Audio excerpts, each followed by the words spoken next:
My name is Daniel Harris. I'm 35 years old and living in Dallas, Texas. For years, I thought I had the perfect marriage with my wife, Olivia. We met in college, and I always believed she was my soulmate. A few months ago, Olivia came to me with news that changed everything. She told me she was pregnant. At that moment, I felt like the luckiest man alive. I hugged her, I kissed her, and I promised I would do everything to protect our little family. But I had no idea that the child she was carrying wasn't mine. At first, I didn't question a thing.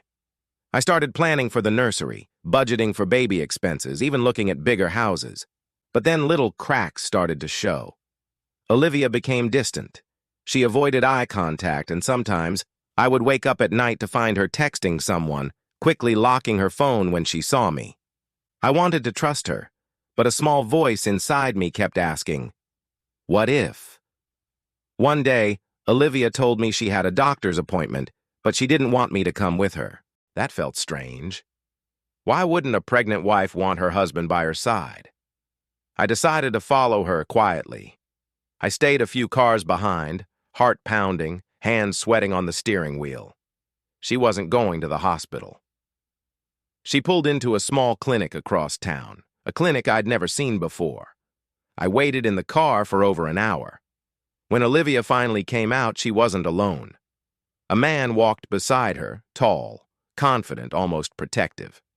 I couldn't hear what they were saying, but I saw her laugh, the kind of laugh I hadn't heard in months. He leaned in close, touched her arm, and she didn't pull away.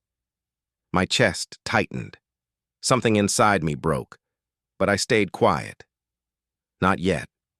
I needed the truth, the full truth. That night, I couldn't sleep. My thoughts kept circling the same dark possibility. What if the baby wasn't mine?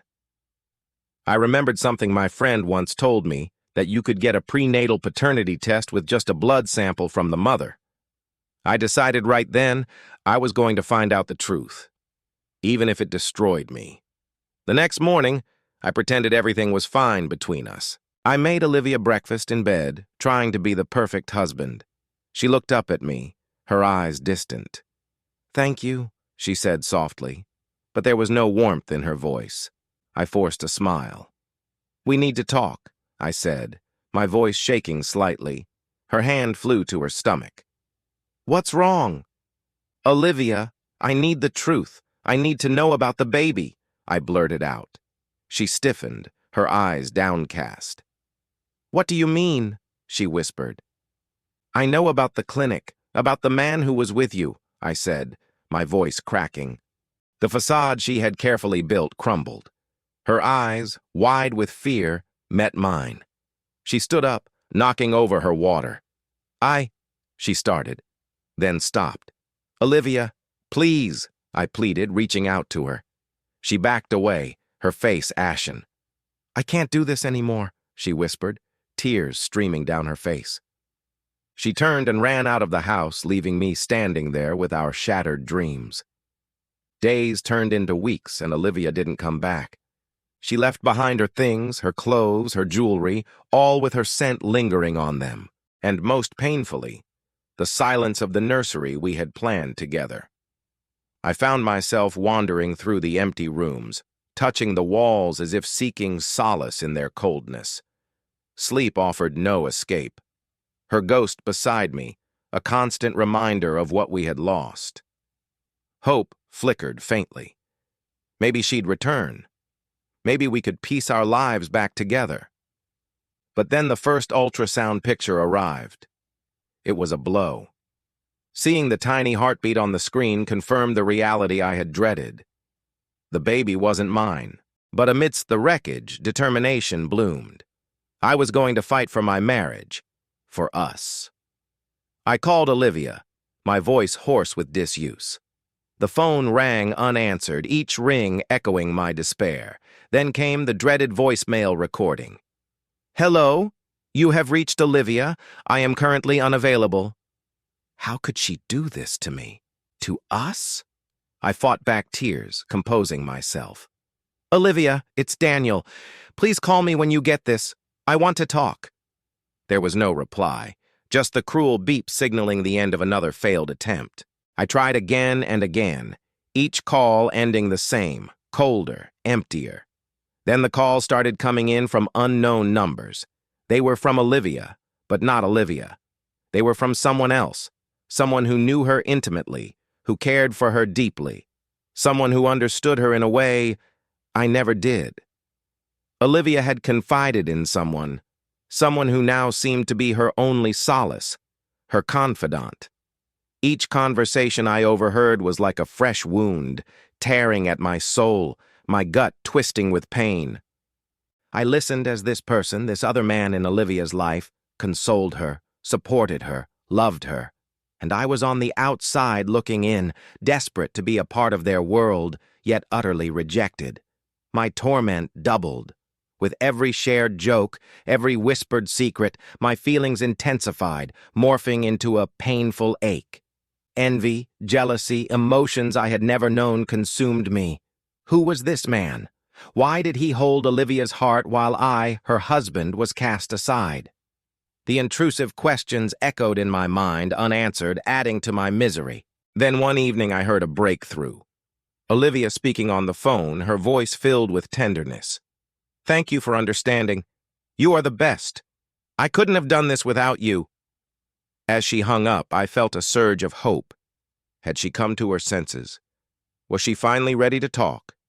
But the next moment, her face crumpled, tears glistening in her eyes. "I'm sorry," she whispered, more to herself than anyone. "I'm so sorry." What was she apologizing for? For leaving me? For hurting me? Or was it for betraying someone else? My mind raced, weaving scenarios, creating stories, each more heartbreaking than the last. I knew I had to see her, to confront my feelings, to demand answers. But the sight that greeted me at their home was like a punch to the gut. A moving van was parked out front. Standing beside it, their silhouettes framed by the porch light, were Olivia and another man. Relief washed over me, followed by a wave of dizziness. She wasn't alone, but as I watched them, my heart cracked. The man's arm was around Olivia's shoulder, his fingers intertwined with hers. They were a picture of domestic bliss, of love shared. The sight of their joined hands, a silent testament to the bond they had formed, tore at my soul. As they turned, catching sight of me, surprise flickered across their faces. "Daniel," Olivia whispered, her voice tight. The other man stepped forward, extending a hand. "Mark," he introduced himself, his tone warm. Before I could respond, Olivia touched my arm. "Daniel, we need to talk." She led me inside, the door closing softly behind us. The room was bare, devoid of the couple's presence, echoing with emptiness. On the table sat a letter, the edges sealed with wax. My heart pounded as I read, "Daniel, by the time you're reading this, I'll be far away. Please don't try to find me. My decision is final. Mark and I are meant to be. I'm sorry for the pain I've caused, but I hope you can find it in your heart to forgive me. Olivia." The words hit me like a physical blow, knocking the breath out of me. My legs trembled, threatening to buckle. In that moment, the full weight of my situation crashed down upon me. Olivia was gone. She had chosen another, leaving me behind in the wreckage of our shattered marriage. Betrayal, pain, despair, a whirlwind of emotions threatened to consume me. But amidst the storm, a single thought shone through: my health. I stumbled, my vision blurring. This revelation had taken a heavy toll. I needed help. As I reached for the wall, my fingers grasped a cool surface. I turned, startled. It was a bottle of pills, half hidden on the shelf. My heart raced as I recognized the bottle. These were Olivia's. My mind reeled, piecing together the fragments of deceit and betrayal. Had Olivia been planning this? Was this why she had pushed me away, isolated me, concealed the truth? The pills offered a chilling possibility. Had she orchestrated this, weaving a web of lies to entrap me? Or was this mere coincidence? The questions swirled, finding no immediate answers. But one thing was clear. I needed help. Someone to guide me through this labyrinth of deception and despair. With trembling hands, I dialed 911, my voice echoing the torment within. "I think I need some help," I whispered, the words catching in my throat. As the operator's voice cut through the chaos, a sliver of hope emerged. I wasn't alone. Help was on the way. And in that moment, I clung to that lifeline, waiting for the dawn to pierce the darkness enveloping my life.